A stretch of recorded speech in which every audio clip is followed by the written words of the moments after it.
As Russia's naval fleet put on a show for President Vladimir Putin, the nation plunged deeper into a diplomatic crisis with the United States.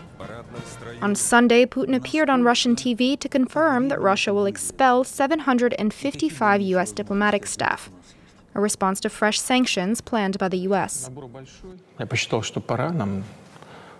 I decided it was time to show that we're not going to leave the situation unanswered. Regarding diplomatic representation, it's significant because there are more than 1,000 employees, diplomats and technical staff who work in Russia. The diplomats, both Russian and American, have until September 1st to leave their posts.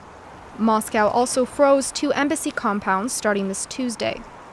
On Thursday, the U.S. Senate approved a new list of sanctions to respond to Russia's meddling in last year's presidential election, as well as its annexation of Crimea. President Donald Trump must now sign the bill, putting him in an awkward position with Putin, who he hoped would be an ally. On a trip to NATO ally Estonia, U.S. Vice President Mike Pence assured that the U.S. clearly condemned Russian expansionism. Russia's destabilizing activities, its support for rogue regimes, its activities in Ukraine are unacceptable. And the President made it very clear that very soon he will sign the sanctions from the Congress of the United States to reinforce that. The expulsions will reduce U.S. diplomatic staff in Russia to 455, the same number Russia has in the U.S. after former President Barack Obama expelled 35 Russian diplomats back in December.